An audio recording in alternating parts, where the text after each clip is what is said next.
Welcome to Canton, Ohio, and the Pro Football Hall of Fame for the latest edition of our Before the Snap series, a program where students, young professionals, and really just fans of the game of football are able to interact with an individual who's working in the game and ask questions of what it's like to have a career in the NFL. My name is Nathan Martin, and I'm the Youth and Education Coordinator here at the Pro Football Hall of Fame. And I'll be moderating our session today with our special guest, Mr. Khai Harley from the New Orleans Saints, the Vice President of Football Administration. But before we get to Khai and get to ask questions to him, a little bit about us here at the Pro Football Hall of Fame. Our mission here at the Pro Football Hall of Fame is to honor the greatest of the game, to preserve its history, promote its values, and to celebrate excellence together. Now, the values that we hold near and dear and we promote are those of commitment, integrity, courage, respect, and honesty. And the reality is those aren't football terms. Those aren't words just, purely dedicated to the game. Those are life terms, and they apply to all of us. And I'm sure that we'll hear throughout the program the way that they've impacted Kai's life in his own bubble and world that he's living in. Before we get to the questions, though, one more thing I need to do is to do a couple of thank yous. First and foremost, I want to thank Khai for taking the time out of his busy schedule. This is a busy time in the NFL calendar as teams get ready for the NFL draft. So I want to thank him for taking some time out of his schedule to be on the program and answer our students' questions. I want to thank teachers, administrators, professors, whoever it may be that helped us promote this program to students. Thank you for doing that and seeing the value in students learning about careers in the NFL and starting to build a network of professionals in and around the game. And last but not least, we need to thank our students that will be tuning in and are tuning in right now to the program. Thank you so much for being a part of the program. Really, your questions will drive the program. We've got our list of questions that we can ask, and Khai and I can have a great conversation for 30, 45 minutes, but we both want to hear from you. So please comment on the YouTube chat, put the school that you attend, put your question, and we will do our best to get to that question and make it a part of the program. Now, finally, let's just get to it. I'm going to read Kai's bio and let you guys know a little bit about his background, and then we'll just get into the program, the question and answer portion of this Before the Snap program. Today, we're grateful to be joined by Khai Harley. He's in his 16th season and 16th season with the Saints and 23rd in the National Football League. Harley's primary focus is contract negotiation and strategic planning or management of the Saints' salary cap and roster management. In his 8th season in his current position, after serving as Director of Football Administration from 2008 to 2013. He works in conjunction with the Player Personnel Department, making player acquisitions fit within salary cap structure. On a daily basis, Harley researches contracts and cap statistics from not only the club, but from others around the NFL. It's similar to the daily and yearly reconciliation he did for all 32 clubs in his former position, where he calculated cap figures for each of them, made adjustments for the following year, and analyzed statistical trends related to signings. Prior to entering the NFL, Harley was a financial analyst with Bloomberg LP from 1995 to 2000, analyzing domestic and international bond markets, studying trends in European markets for clients, training employees and international staff, and ensuring that debt issuance within emerging Latin American and U.S. private placement markets were in compliance with corporate and SEC guidelines. With that, I'm honored and excited to welcome Mr. Khai Harley to the Before the Snap program. Khai, thanks for being here. Nate, thank you for having me. As you expressed, with all the students and teachers that will be on the program, I appreciate their interest and appreciate them tuning in. And I'm sure they'll have plenty of questions. So let's just get to it. Love it. And I gotta say, I mean, the bio, that was like a mouthful. I probably should have read it a couple more times before we went live, but you got a lot of experience, man. You got a lot of experience. But can you tell us, what do you do day to day now with the title Vice President of Football Administration with the New Orleans Saints? What's your day to day job look like nowadays? Look, it varies depending on the time of the year. So like right now we're past the first, couple of waves of free agency of this new league year in 2023. So now we're, full steam ahead in the draft prep. So just getting ready for the draft. Any player acquisitions at this point, typically aren't grand scale negotiations. So the primary focus right now is getting ready for the draft. Different points in the year, obviously free agency, you're into your bigger contracts, your more sizable contracts. You're always looking to improve your roster and manage your roster, and complement the players that you have. As you get into training camp and into the regular season, you're balancing that out. You're trying to win week to week, and when you're in the regular season, you're trying to supplement the roster at that point week to week to win that week's game. But then you're also projecting salary cap figures and contracts for the following season. So you can ask me that question at on the 15th of every month, and you'll get a slightly different answer. But the focus is always on what are we trying to do? We're trying to put the best product on the field, best team on the field that's going to win games and make our fans and our city proud. No doubt. And I love how you kind of broke it down with the differences kind of throughout the year. Would you say that one time of the year is maybe more busy or more challenging for you in particular than another time of the year? I would say primarily it's more so what are you busy with, rather than it being busier. Like obviously I would say once the regular season ends, once, if you're not in the playoffs or if you've finished your playoff run, the next 3.5 months after that is significantly busy, as you're preparing for the draft, preparing for free agency, and signing players for free agency, and making sure you're cap compliant for free agency is a very significant time of year, very busy time of year. Then I would say after the draft, you have your college free agent process, which is, busy for, a night. And then you get into your overall roster management. You have your 90 players and, you might swap some guys out, of your bottom 5 throughout that course of going to training camp.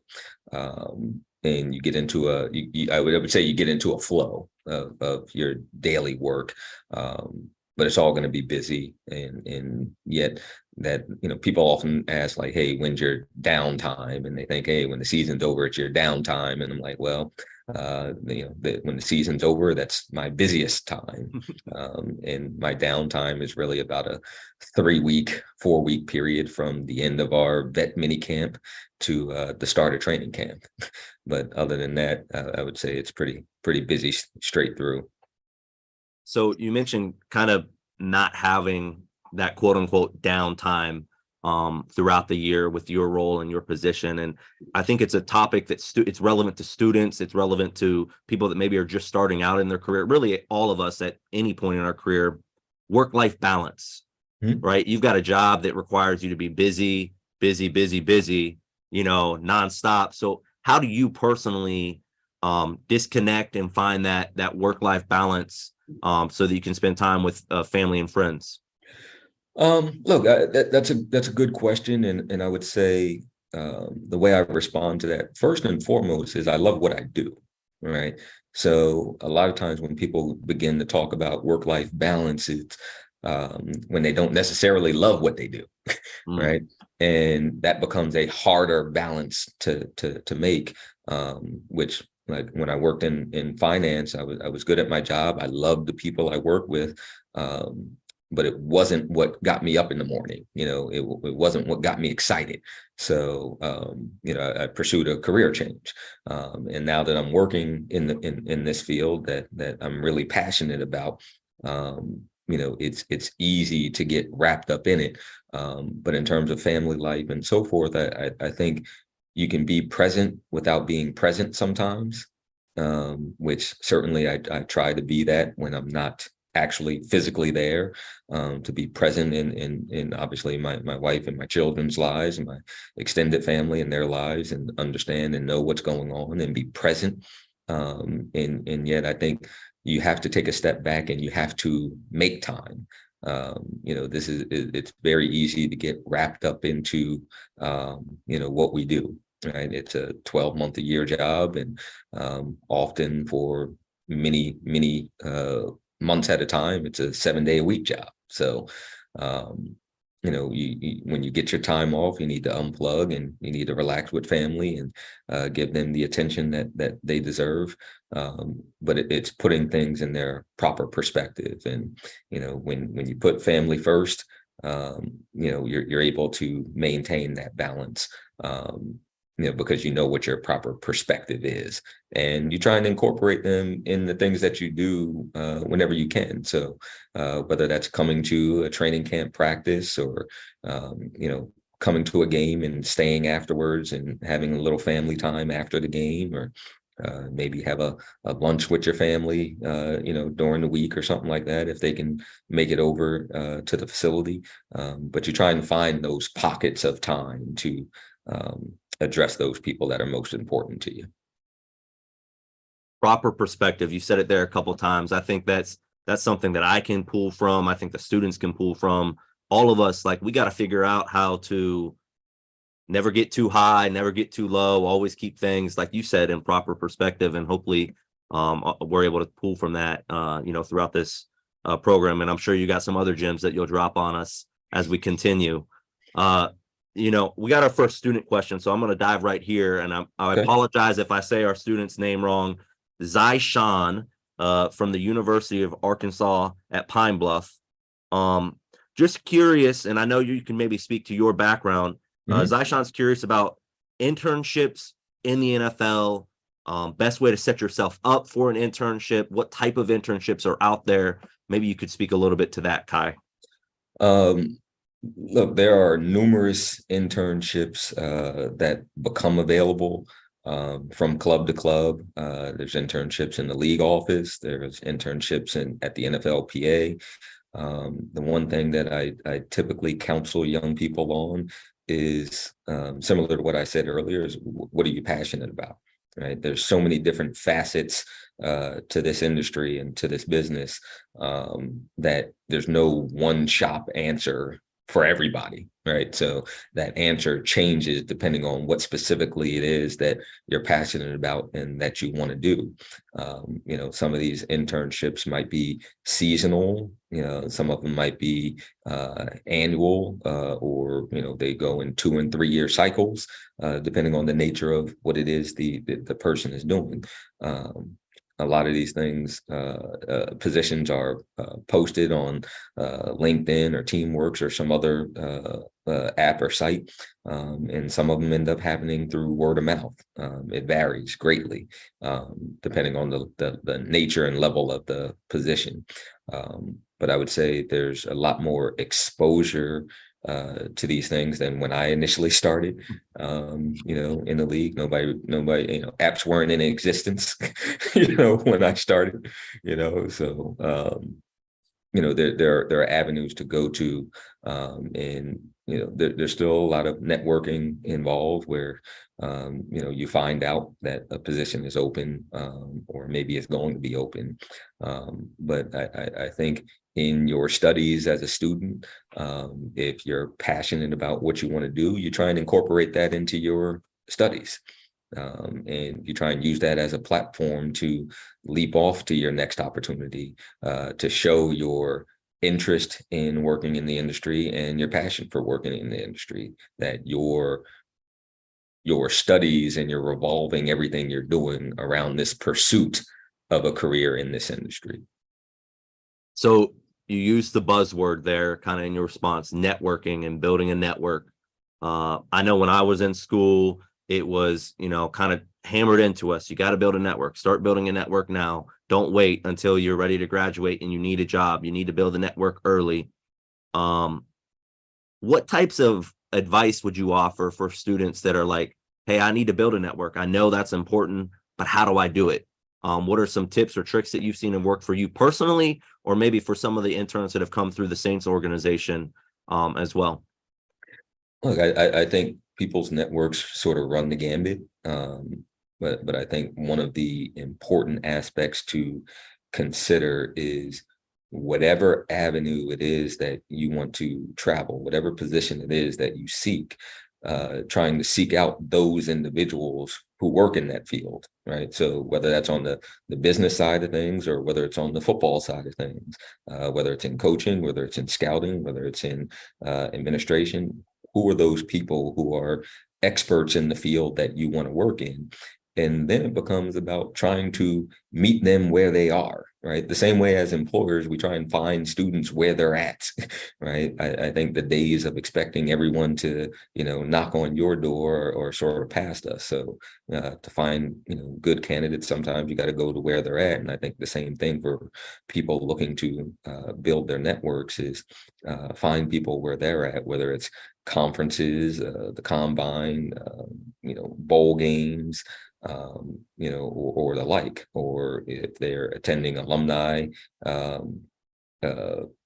festivities at their college that they went to or graduated from, or go through your alumni association to find a contact. And then once you're able to connect with people, I think the one thing that young people, I think, have not always grasped in terms of the networking relationship or the mentor-mentee relationship is that a lot of times the onus really is on them to try and maintain that contact, because they often have more time, more free time than we do, so that doesn't mean that we're not focused on the relationship, or we don't want the relationship to grow.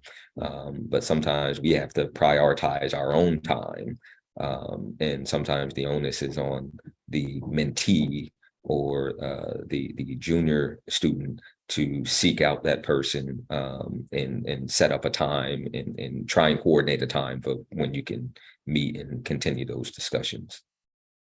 Yeah, I just want to encourage the students to, I love what you were saying there at the end about a lot of times that responsibility falls on the student to try to continue that relationship and continue having that person in your network because of just the time constraints. But from what I've seen, and I'm sure you could echo this, Khai, if you will reach out, yes, sometimes people are going to, just brush you off. But the majority of people in the sports industry, they've been there before. They know that they want to give back. They want to help the next generation of students that are trying to work their way up in the industry. So if you just can be professional in the way that you reach out, and you're not just saying, hey, you got a job for me, Khai? And you've got legitimate questions. You want to learn about the industry. You want to learn how, your journey. People are willing to help out. And I always want to encourage the students that, just do it in a professional manner. It takes a little bit of work. You might have to set reminders on your calendar to say, hey, I haven't touched base with this person in 4 or 5 months. Maybe I should shoot them a quick email. Yep. Those little things go a long way. Uh, Yeah, and I'd also say, like, don't get discouraged. Because sometimes, a student or prospective intern may reach out, and I might not get back to them in the time frame that they expected. mhm, And sometimes, it takes a little bit of time. And sometimes it takes, as you said, a reminder. Is we all sometimes lose track of things. mhm. And again, it goes back to what I said. Sometimes we're prioritizing. It's like, oh man, I forgot to get back to this person. And all of a sudden it might be, 2 weeks, 3 weeks from when they originally sent the email or something. But I do think, as you said, that people are genuinely helpful when they have the time and the opportunity to speak to young people. No doubt. And, at the beginning of the program, I mentioned the Hall of Fame's mission statement, honoring the greatest players that have ever played, preserving the history of the game, the values, promoting those, celebrating excellence together. And, kind of those first two pillars there, honoring the greatest players that have ever played and preserving the history. We're a museum at our core.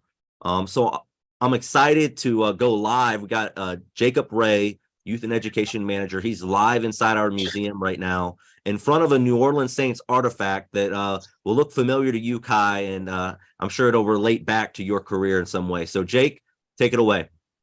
Awesome. Thanks, Nathan. Super excited to be here. Fresh off of an airplane. I was traveling for some work. So right here, right now in our Super Bowl gallery, the Lamar Hunt Super Bowl gallery, where we have a whole gallery filled of artifacts celebrating every Super Bowl championship, from Super Bowl I that the Green Bay Packers won all the way up to last year's Super Bowl that the Kansas City Chiefs won. But one of those artifacts, like Nathan said, is right here behind me, the jersey from Drew Brees from the Saints Super Bowl championship in 2010. Where they won 31-17 over the Indianapolis Colts, Drew Brees being named MVP of that game. And Khai, we know you started with the franchise in 2008, so you definitely would have been with the organization during this historic game and moment for the organization. What are some of your memories from being involved with that Super Bowl winning team? And, I've never got to experience a Super Bowl championship, but I can imagine it's pretty sweet. What were those memories like for you? Obviously very fond memories. Again, when you speak to commitment and integrity, that's certainly two of the things that particular team had in droves. They were all committed to, one focus, and that was winning. And, we clicked early and we sort of kept it going.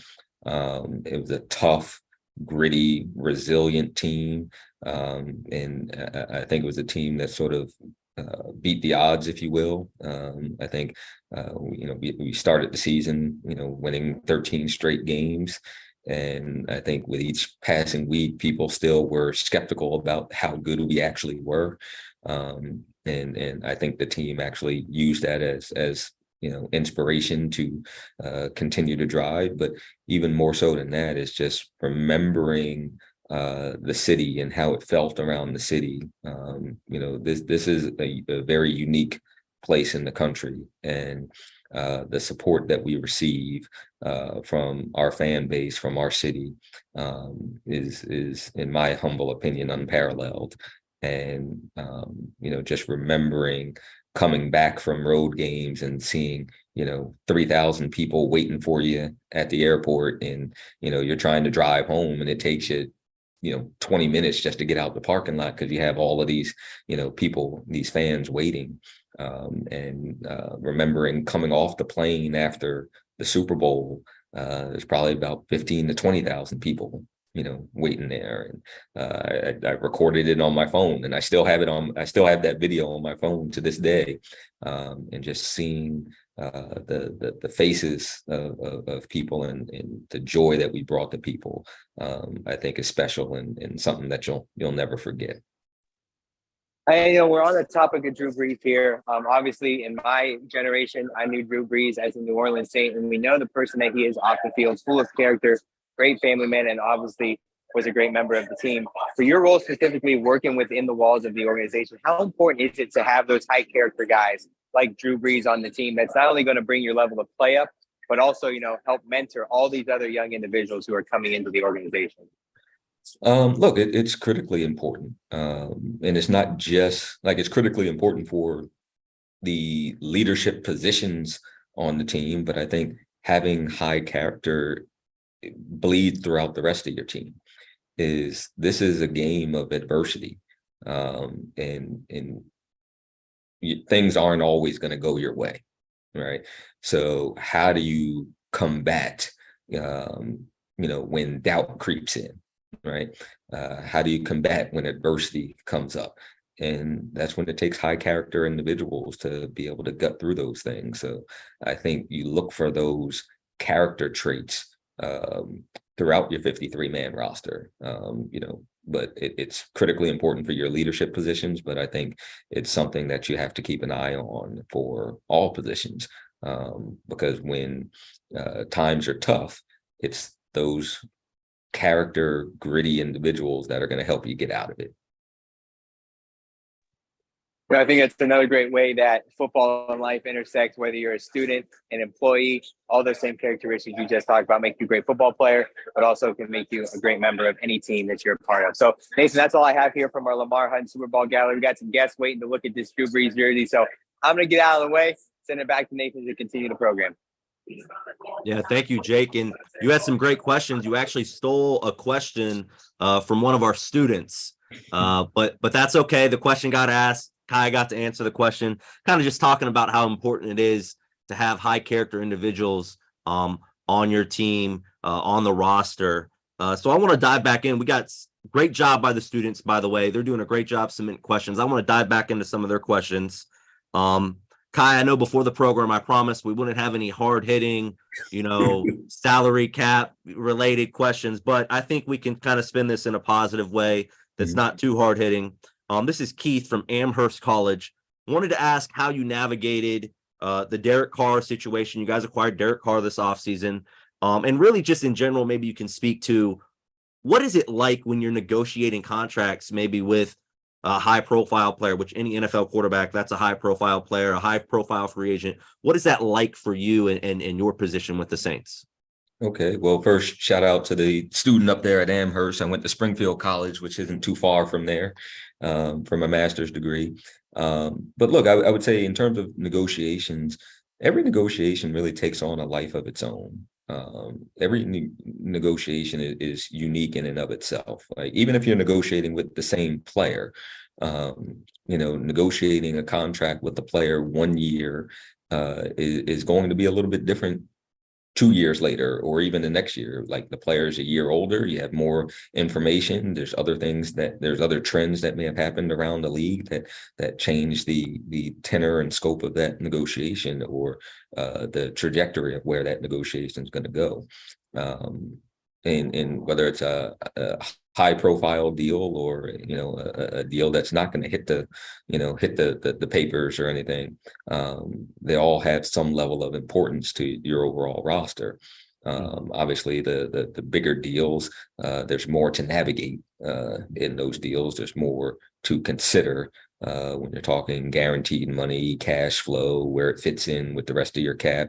All of those things are elements that you have to take into consideration.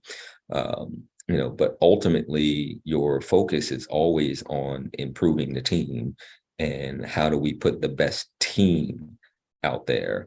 And the difficulty sometimes more so lies in the fact that sometimes the best player for your team isn't necessarily the highest paid player.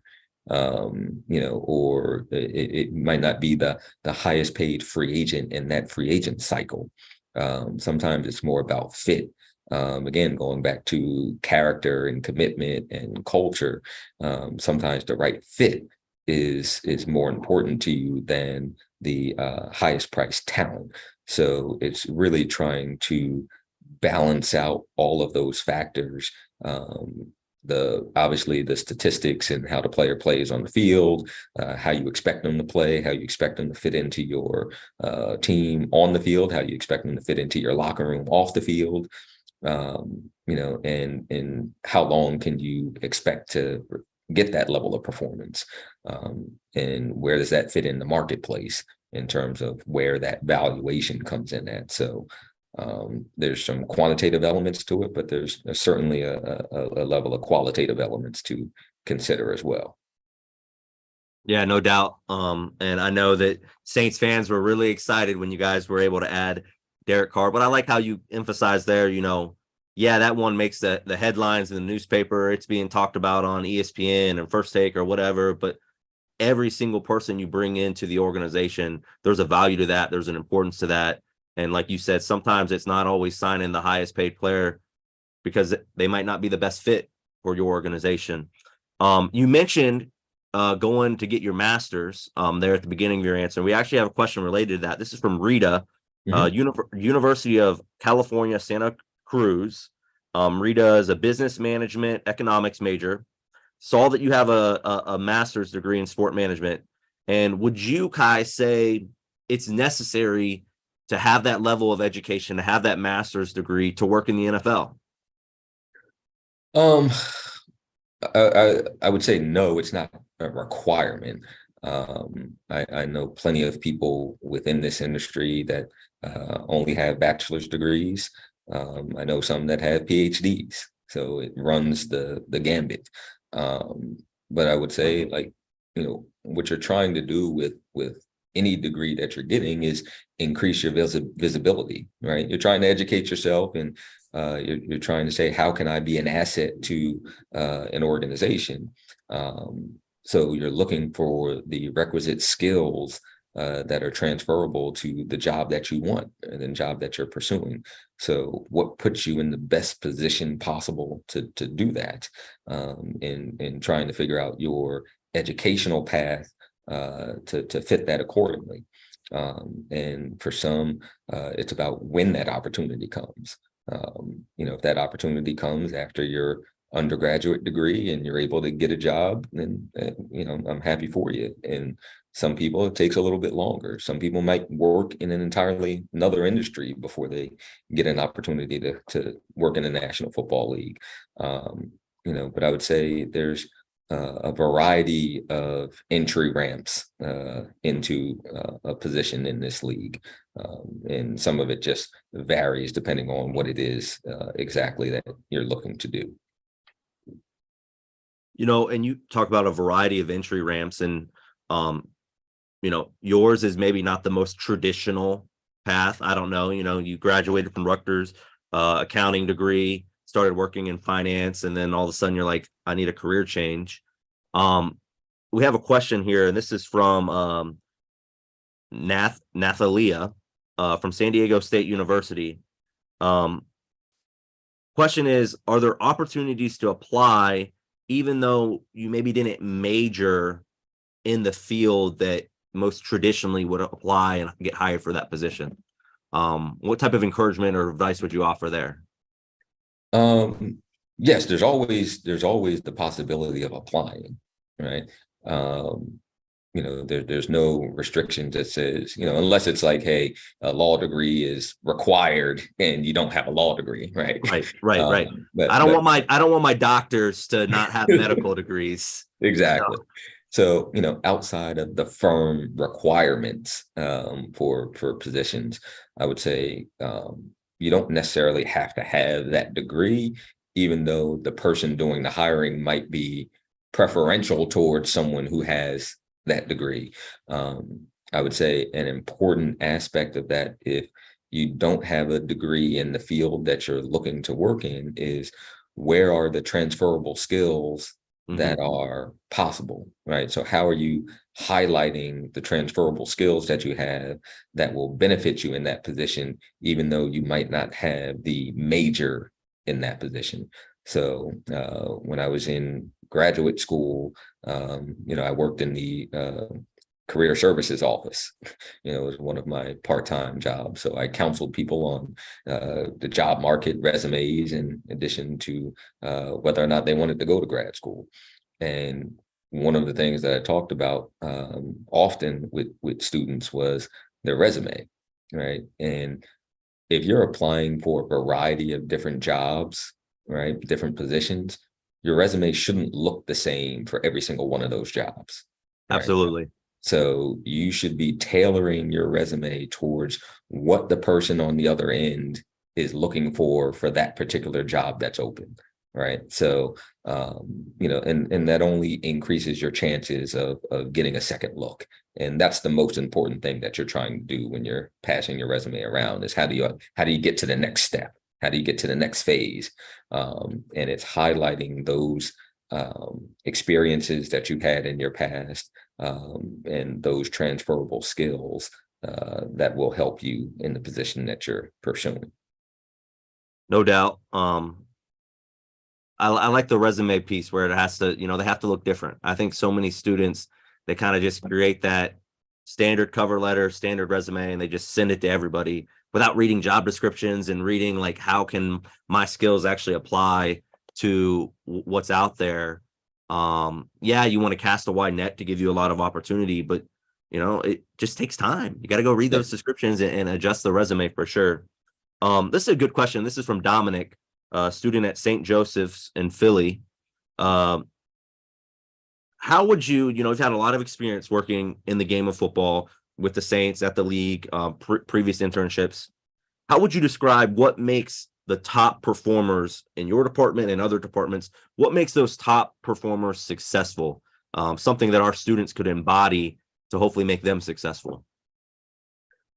Look, I would say from a training standpoint that there's different skill sets that apply to different positions. Whether you talk about scouting, whether you talk about coaching, whether you talk about administration, there's different skill sets that you may be looking for. But I would say, one of the overriding factors is something that we talked about a little bit earlier, and I think it's having that character. When you have that character and integrity in what you do, then you understand, like, we all don't bat 1,000. We're all going to make mistakes periodically, but can we own up to those mistakes and correct them and not make them a second time, not make them a third time if you get a third opportunity? And what's your level of communication? Can you communicate effectively, vertically and horizontally? Right. So good character, work ethic, and communication skills, I think, are the main areas that I think are transferable across industries, across fields, and across positions within this league. And obviously, you want to have a certain level of expertise in the area that you're working in. But you can be an expert at what you do, but if you can't communicate it well, and you can't communicate it effectively, what good does it do? Right. So I think it's that commitment, that character, and the ability to communicate effectively are the things that I say are most important. Man, I'm excited throughout this program. What I love is I feel like we keep going back to character. I keep going back to these values, and maybe more so than we really ever have in this Before the Snap program.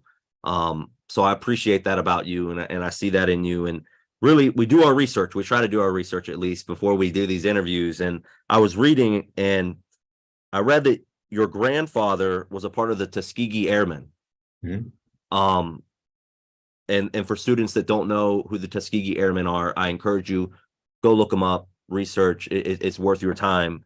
But maybe give a brief explanation of who they were, Khai, and then what does just knowing that about your grandfather, knowing that bravery, the accomplishments of the Tuskegee Airmen, how does that inspire you and impact you and what you do today with the New Orleans Saints?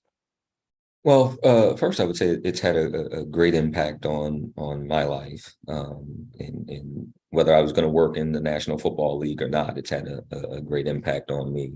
The Tuskegee Airmen were the Black fighting squadron within the Air Force during World War I, and the first of its kind. They escorted bombers to make sure bombers got to their targets and got back. And they never lost a plane during their quest. My grandfather was in their training class, and yet he got washed out on the day of graduation. Right. So it was a lesson in that they were trying to wash him out for a period of time.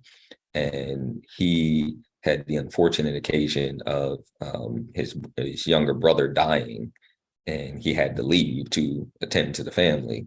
And they used that as the opportunity to wash him out of the program. But prior to that, he was very adamant and vocal in terms of the rights for the cadets. And a lot of the higher ups weren't particularly keen to that at that juncture in our history, So being able to fight for those people to have equality and fight for people who maybe don't have voices to fight for themselves has been something that's resonated with me, my entire life. So being able to assist and help other people and be of service to other people, has been one of the cornerstones of my life, not only within the National Football League, but outside of the National Football League. So I would say that it's had a great impact on me. Yes. Yeah, those skills and characteristics, it's all transferable. It's not something that just applies to the military. It's not something that just applies to people that work in football.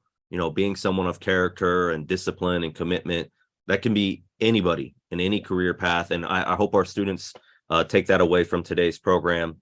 Back to another student question here. This is from Brett, Utah Valley University.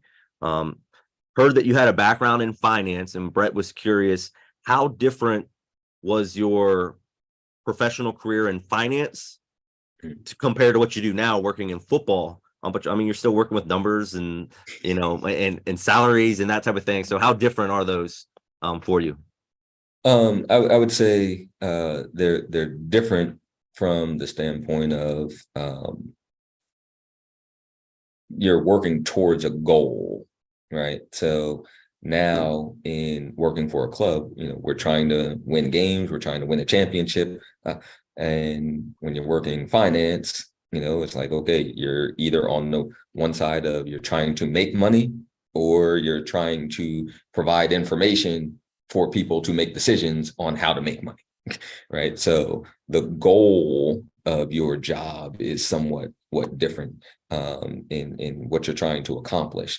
But if you enjoy your job and you enjoy the people you work with, then hey, that's a great experience to be in. So the job description itself, I would say the primary difference is, like I said, when you're talking about players, you're talking about real people, real people that have thoughts, feelings, emotions, and everything else, and aspirations that they have for themselves, and trying to get 53 people on an active roster and 16 people on a practice squad, all thinking of like mind and trying to move in one direction is a little bit different than trying to analyze foreign bonds.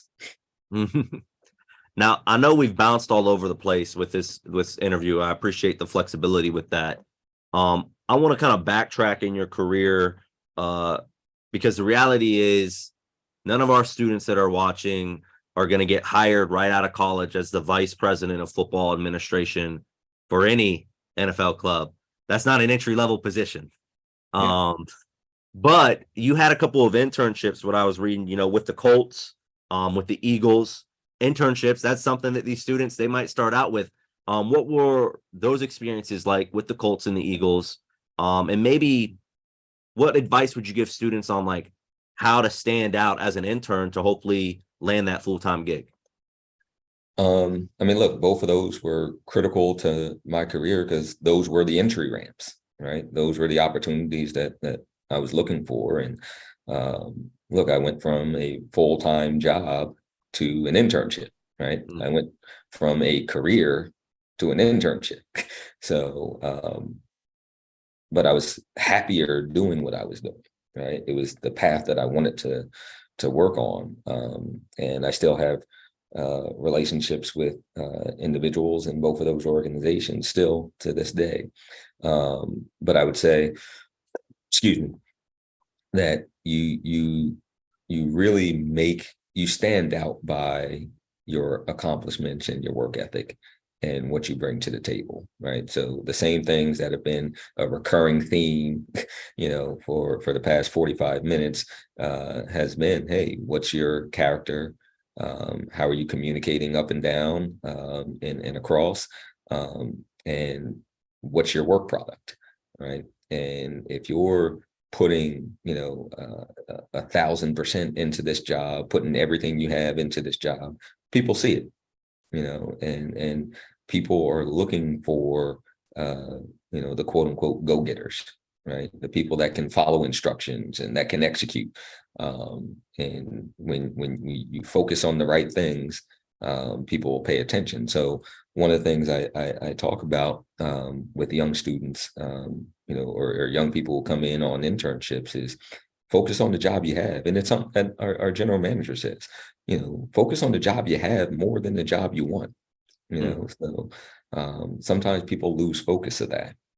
So if you get hired within the marketing department as an intern and you want to work in scouting, well, you can't spend 4 hours of the day over in scouting asking what you can do for us, right? Because that means you're not paying attention to the job you have. So if you're not going to do the job you have, why are we going to trust you to do a job over here? Like, it doesn't make any sense.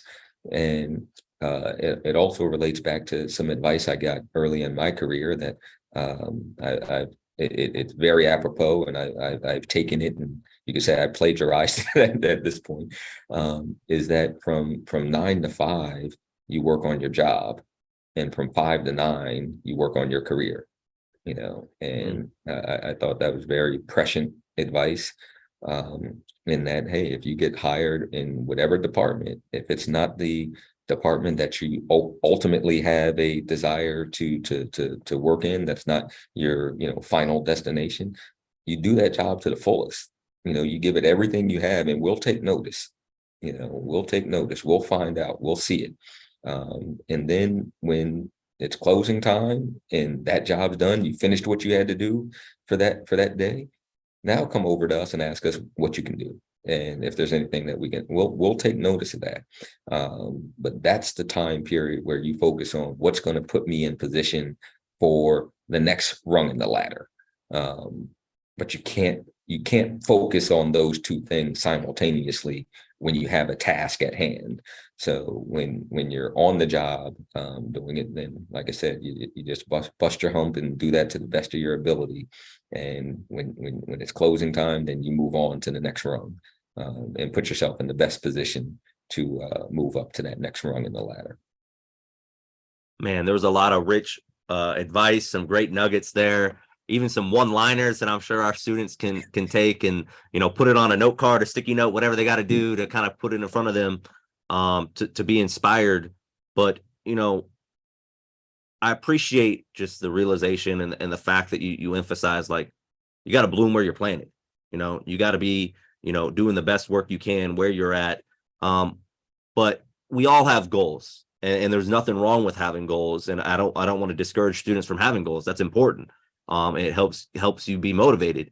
Khai, what are some long-term goals maybe that you haven't reached yet in your career? Some people would say, like, dude, this guy's got it made. He's a VP for an NFL team. Like, but just the sense I've gotten in the 45 minutes, the personality that you've put off, like, you probably got some long-term goals. So what are some of those things, and how are you kind of setting yourself up to maybe reach those goals one day?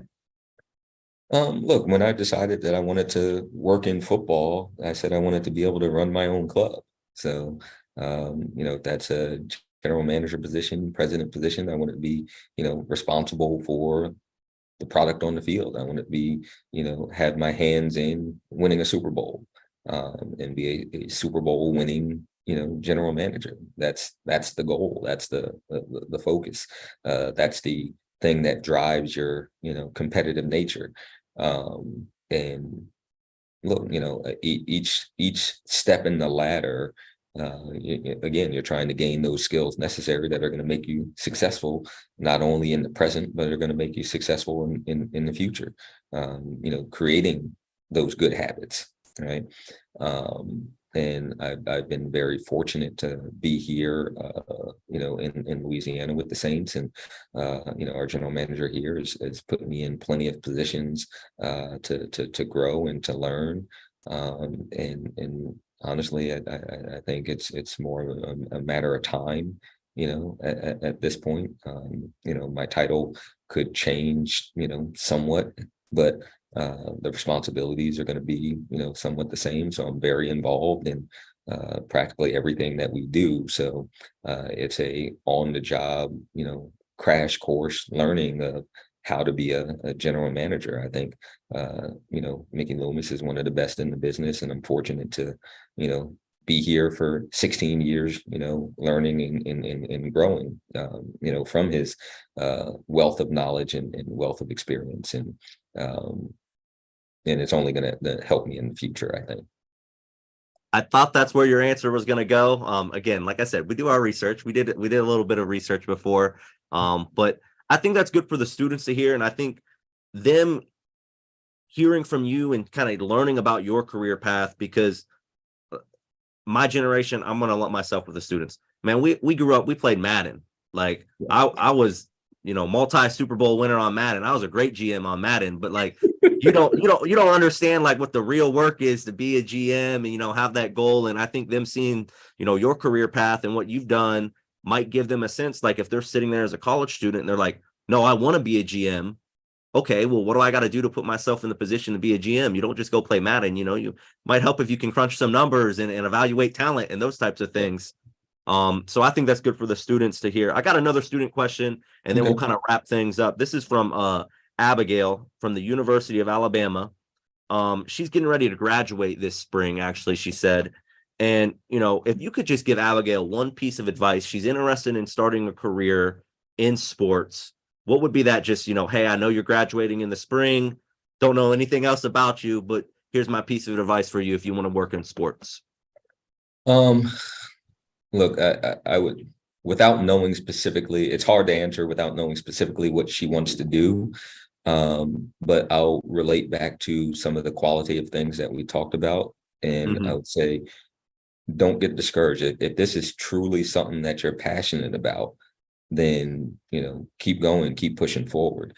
The same way you said earlier in the conversation that you don't want to discourage people. And look, I speak to student groups, both, undergraduate, graduate students, law students often, and I don't discourage them at all, but I do want them to have an adequate understanding of the industry that they're looking to be a part of, right? Is getting into and thriving within this industry isn't altogether that much different than the struggling actor, the struggling actress, right? Who's, bussing tables or, working at a restaurant or a hotel, waiting for their audition to get their big break. And for some individuals, they might get their big break very early in their lives or very early in their careers. Some it may happen in the twilight of their careers, and some it doesn't happen at all. And by no stretch of the imagination is that to discourage you. But it goes back to what I said, you have to be passionate about what it is that you're undertaking. Is in every career, in every industry, you're going to have good days and bad days, but it's the passion that you bring, the motivation, the inspiration that you have to succeed and to progress that are going to get you through those bad days, right? It's not going to be the salary. It's not going to be the job. It's going to be your passion for that. So I think if you have those things, it'll help you in your pursuit. And as you're progressing, what you're trying to do is find a variety of opportunities. And if you don't find the opportunity you want, you find the opportunity that you can get. And once you find the opportunity that you find, what can I learn in this position and from the people I'm surrounded by that's going to help me obtain skills to get the job that I want.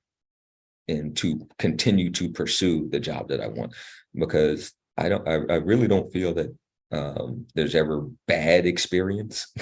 I think any experience you have, there's something that you can learn from.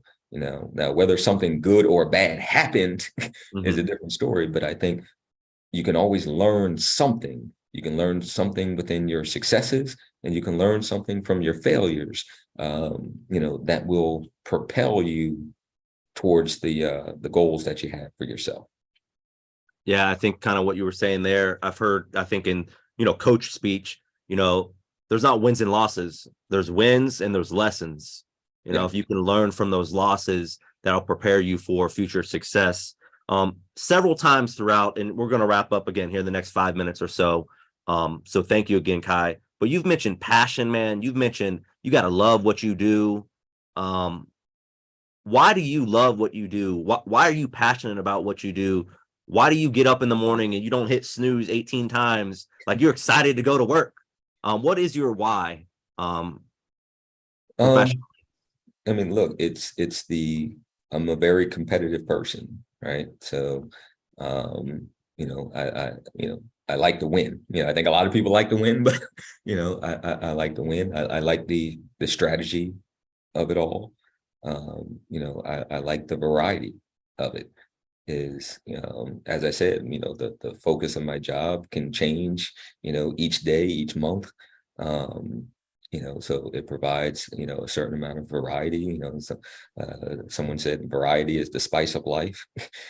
So I think that variety helps inspire you. Being able to compete, to acquire players, being able to see a player's growth, to see a player go from an undrafted free agent to a contributing player on a roster is fulfilling. And to see the impact that you can have on so many people's lives, is inspiring and motivating, right? Not only players, but as I said, people in the community and so forth. So you impact so many people in a positive way. That's what keeps me going and inspires me to do well and to succeed, and to experience the whole spectrum. I think is what gets me up every day. Yeah, no doubt. And for me, I can feel the passion. I can feel the love for what you do, the motivation. And I think the students can feel that. It kind of just radiates off you. So I appreciate that, man. It's kind of contagious. I got to finish with this. We do this with everybody that's on Before the Snap. It's a little bit more fun. You can take a deep breath. It's a little bit more relaxed. A rapid fire question. So real quick, your first thought when you hear these questions. Got 6 of them. So okay. LinkedIn, is it a great way to network or just another social media app to you? I think it's a good way to network. I've met a lot of people on there through a variety of industries. It's cold sometimes, yeah. But you can expand upon those relationships sometimes. Yes, no doubt. GPA on a resume, include it, keep it off. Where are you at with GPAs on resumes? Well, what's your GPA? I think that answered the question. Social media accounts, would you say public or private?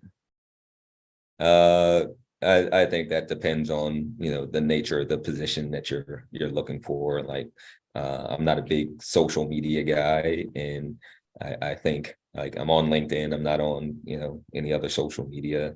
But I think for certain positions, what I would caution young people on is to understand that what you post is out there. Right. So a lot of times, like I'll use the analogy of, you want to work in scouting or you want to work in coaching, right? But when you were an undergraduate student, you posted something online blasting the head coach of, a particular team. Well, all of a sudden you might be looking for a job for that particular coach 5 years down the road or something. They'll It's just find it. they'll find it, right? So as long as you're using it for and these are discussions that we have with our players as well. It's like, know what you're posting and why you're posting, and have a message, and know what you want to put out there. And I think as long as you use it responsibly, I think it can be a great benefit to people. You go jeans at work all day, every day, casual Fridays, or never jeans at work? Where are you at with that? If I had the choice, Yeah, or, you're running the show. Jeans at work. yes, jeans at work. Right Coin, now it's jeans at work on the weekends, but not Monday through Friday. coin toss. You going heads or tails? Heads. And then Khai Harley, he scores a touchdown in the Superdome. What's your go-to touchdown celebration? What's your dance going to be? Nah, I'm more conservative from that standpoint. I'm, like you heard, I'm the old guy on the porch. Act like you've been there before, So I'm the Barry Sanders. Just, hey, hand it to the official, and Hand it to the official. Here we go. Yeah. Well, hey, I want to thank you, Khai, for being a part of the program with us today. My final question, we got like 60 seconds. If we forget everything else, and there's been some great nuggets, some great advice, what's the one thing you want us to take away from the program this afternoon? I would say that you can accomplish your goals, and you goals are obtainable as long as you set a pathway to get there. You can't expect them to happen on their own. You can't, expect to quote unquote win the lottery, but with proper planning and preparation, you can reach a level of satisfaction in your career, in obtaining the position that you want. It just takes time, and it might not be in the time frame that you've originally anticipated, but if you are focused, determined, and exhibit a certain amount of resilience, that typically good things will happen for you. I think that's a great piece to leave our students with, to leave me with. Goals are attainable. You just got to set the pathway to get to them. So, Khai, thank you again for being a part of the program today. I know the students appreciate it. Before we leave, though, I want to give the reminder to everyone that's watching, get connected to our social media channels here at the Pro Football Hall of Fame, whether that's Twitter, Instagram, Facebook, YouTube. Would love to have you guys connecting. We'll plug the Saints, get connected to the New Orleans Saints. They're posting great stuff as well. And our next program will be next Friday with Hannah Lee from the Cleveland Browns, the youth football coordinator. It's actually our last program of this school year. So hopefully our students will tune back in and hear a little bit about Hannah's journey and her career working in youth football with the Cleveland Browns. But once again, Khai, thank you for being a part of Before the Snap today. Hey, thanks for having me. All right. And with that, guys, we'll see